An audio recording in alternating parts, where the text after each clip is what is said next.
Nunca devemos considerar o Senhor Jesus como uma terceira pessoa vinda para sofrer uma morte substituta.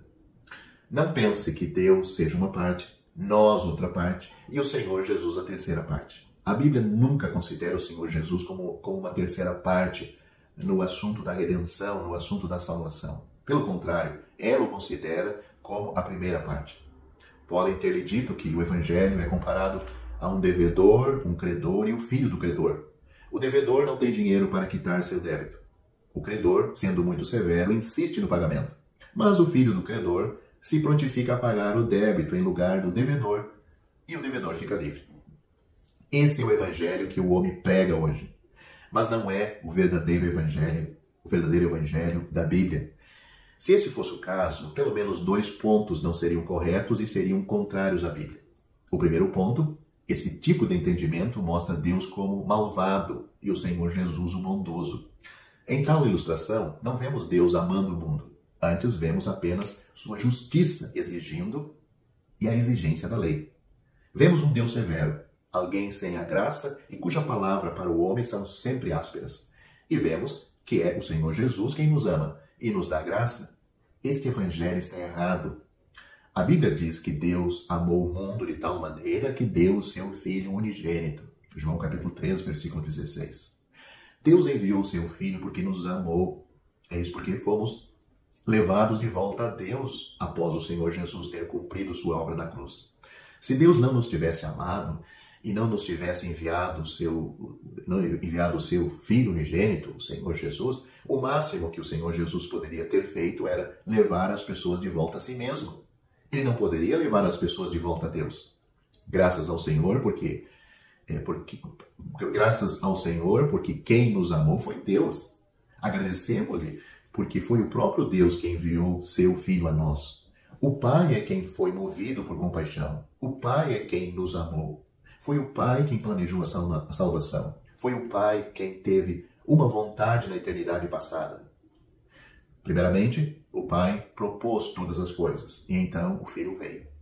Assim é errado o homem pensar que há 3 partes, há somente 2 partes no assunto da obra expiatória, na obra da redenção, na obra da salvação.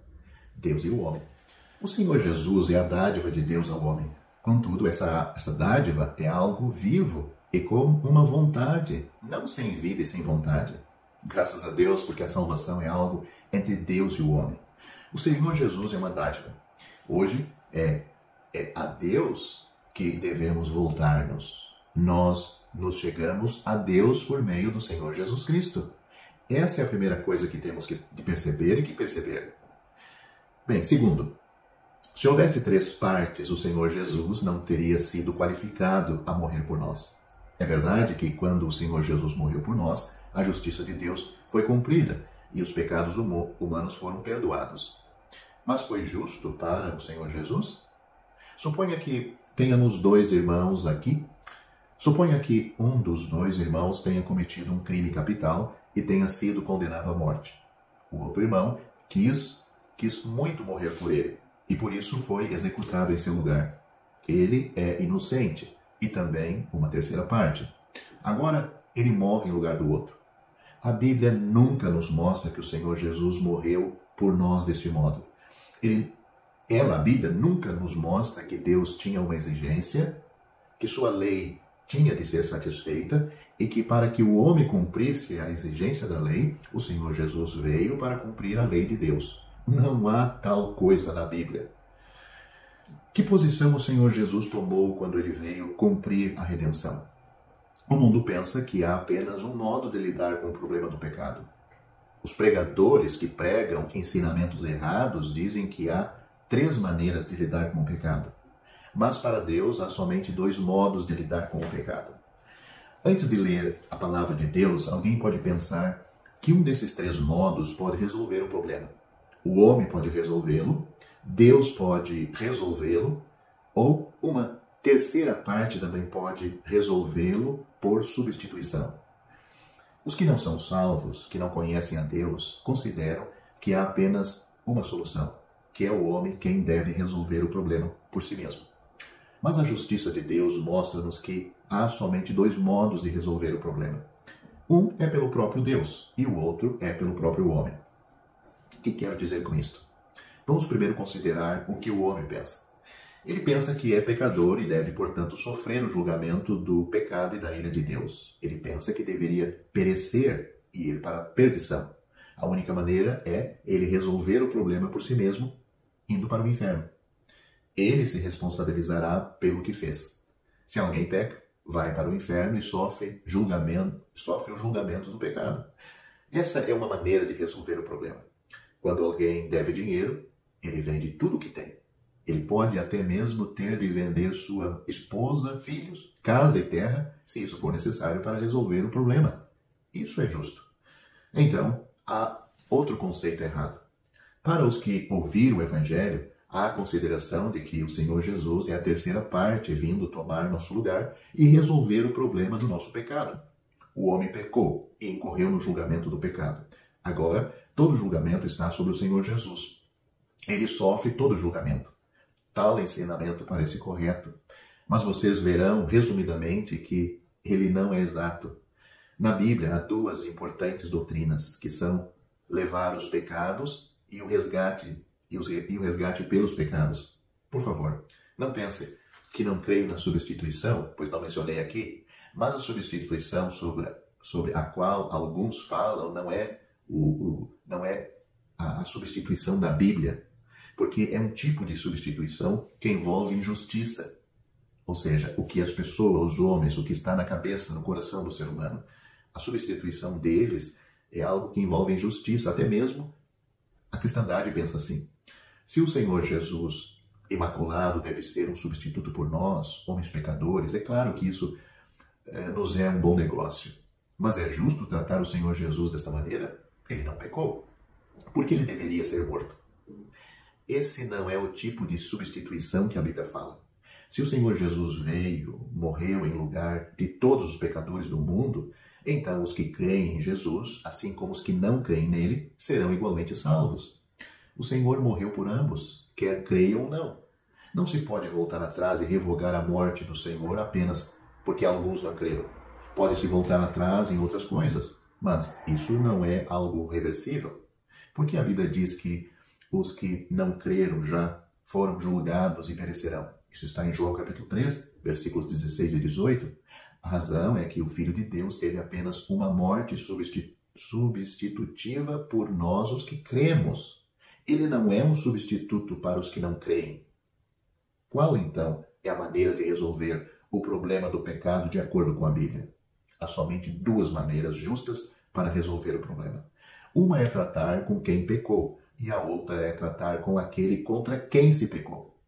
Há apenas duas partes que são qualificadas para lidar com esse problema.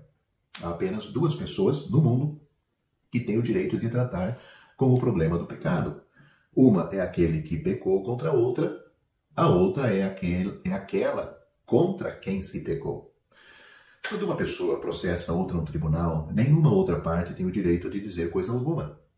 No proceder do tribunal, somente os dois envolvidos têm o direito de falar a respeito da salvação do pecador. Se ele mesmo não cuida disso, então Deus o faz por ele. O pecador é a parte pecaminosa e Deus é a parte contra quem se pecou. Ambos podem lidar com o problema do pecado da maneira mais justa. Do lado do pecador, é justo que ele sofra o julgamento e a punição. Pereça e vá para a perdição eterna. Mas há uma outra maneira que é igualmente justa. A parte contra quem se pecou pode assumir a punição. Isso pode ser totalmente inconcebível para nós, mas é um fato. É a parte contra quem se pecou que suporta os pecados. Não é uma terceira parte que leva nossos pecados. Uma terceira pessoa não tem autoridade ou direito de intervir. Se uma terceira pessoa intervir, é injustiça. Somente quando a parte contra quem se pecou está disposta a sofrer a perda, é que o problema pode ser solucionado.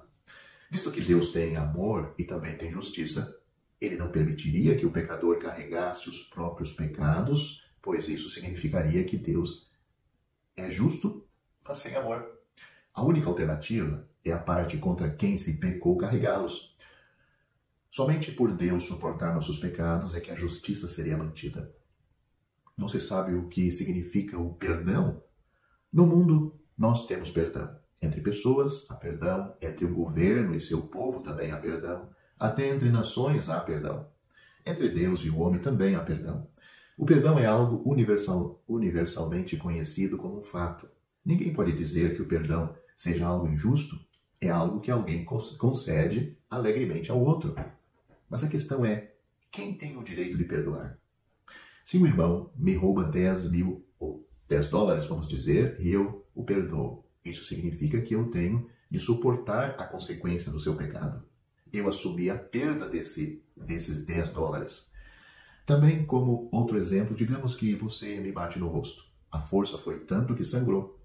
Se eu disser que o perdoo, significa que você comete o pecado de bater e eu sofro a consequência do golpe. O pecado foi cometido por você, mas eu sofro a consequência dele. Isso é perdão. Perdoar significa que alguém peca e outro sofre a consequência desse pecado. Perdão é assumir a responsabilidade da parte pecadora pela parte contra quem se pecou. Uma terceira parte não tem o direito de intervir para perdoar.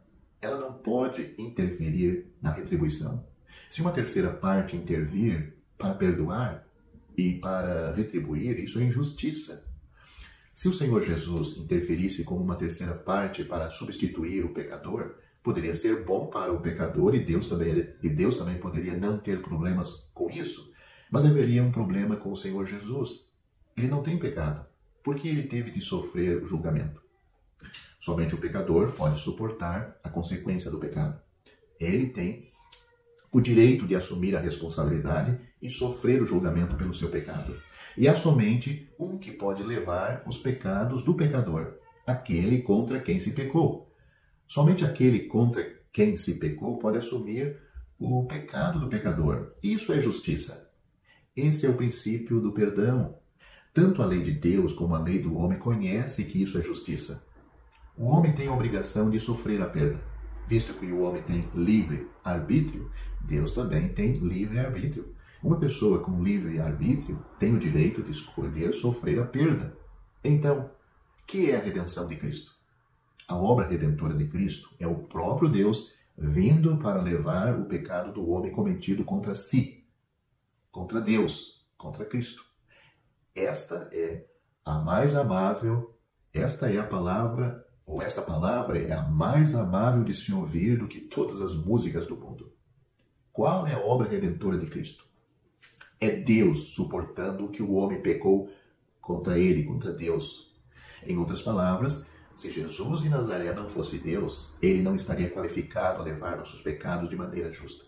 Jesus de Nazaré era Deus. Ele é o próprio Deus contra quem pecamos. Nosso Deus desceu à terra pessoalmente e tomou nossos pecados. Hoje é Deus quem leva os nossos pecados em lugar do homem. Eis porque foi uma ação justa. Não podemos suportá-las por nós mesmos. Não podemos suportá-los por nós mesmos. Se fôssemos tomá-los, estaríamos acabados. Graças a Deus que Ele mesmo veio ao mundo para suportar os nossos pecados. Esta é a obra do Senhor Jesus na cruz. Por que então Deus teve de tornar-se um homem? Já é suficiente que Deus ame ao mundo, porque Ele teve de dar seu Filho unigênito.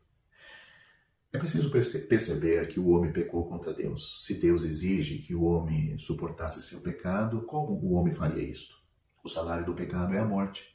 Quando o pecado induz e age, ele acaba em morte. A morte é a cobrança justa do pecado. Romanos capítulo 5, versículo 12. Quando o homem peca contra Deus, ele tem de suportar a consequência do pecado, que é a morte. Por isso Deus é a outra parte. Se ele viesse e assumisse nossa responsabilidade e sofresse a consequência do nosso pecado, ele teria de morrer. Mas em 1 Timóteo, capítulo 6, versículo 16, é-nos dito que Deus é imortal. Ele não pode morrer. Mesmo que Deus quisesse vir ao mundo, tomar nossos pecados, morrer e ir para a perdição, para ele seria impossível fazê-lo. A morte simplesmente não tem efeito em Deus. Não há possibilidade de Deus morrer. Portanto, para Deus sofrer o julgamento do pecado do homem contra si, ele teve de tomar o corpo de um homem. Por isso, Hebreus capítulo 10, versículo 5 diz-nos que quando Cristo veio ao mundo, ele disse: corpo me formaste, um corpo me preparaste. Deus preparou um corpo para Cristo, com o propósito de Cristo se oferecer como oferta queimada e oferta pelo pecado. O Senhor diz: não te deleitaste em holocaustos e ofertas pelo pecado. Também Hebreus capítulo 10, versículo 6. Agora ele, Cristo, oferece seu próprio corpo para tratar com o pecado do homem. Então o Senhor Jesus se tornou um homem e veio ao mundo para ser crucificado. O Senhor Jesus não é uma terceira parte na obra da salvação, ele é a parte primeira. Por ser Deus, ele é qualificado para ser crucificado. Por ser homem, ele pode morrer na cruz em nosso lugar. Devemos fazer clara distinção entre essas duas declarações.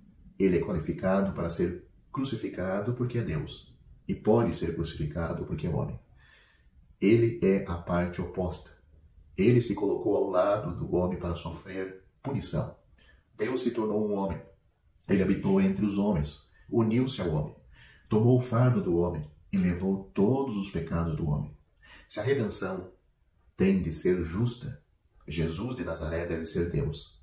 Se Jesus de Nazaré não for Deus, a redenção não é justa. Todas as vezes que olho para a cruz, digo a mim mesmo: este é Deus. Se ele não for Deus, sua morte se torna injusta e não pode salvar-nos, pois ele não é senão uma terceira parte. Mas agradecemos e louvamos ao Senhor, pois ele é a outra parte. Por isso, declarei que apenas duas partes neste vídeo, eu falei que duas partes são capazes de lidar com os pecados. Uma parte somos nós mesmos, e neste caso temos de morrer. E vamos sofrer as consequências do inferno, porque não temos como morrer por nossos pecados se nós somos pecadores. A outra parte é Deus contra quem pecamos. Neste caso, ele morre por nós.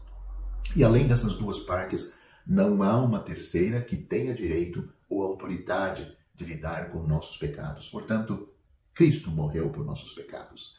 1 Coríntios capítulo 15, versículo 3. Você, para ser salvo, precisa confiar nesta pessoa que tomou o seu lugar. A Bíblia diz: pela graça sois salvos por meio da fé. Isto não vem de vós, é dom de Deus. Não vem das obras, para que ninguém se glorie. Efésios capítulo 2, versículos 8 e 9.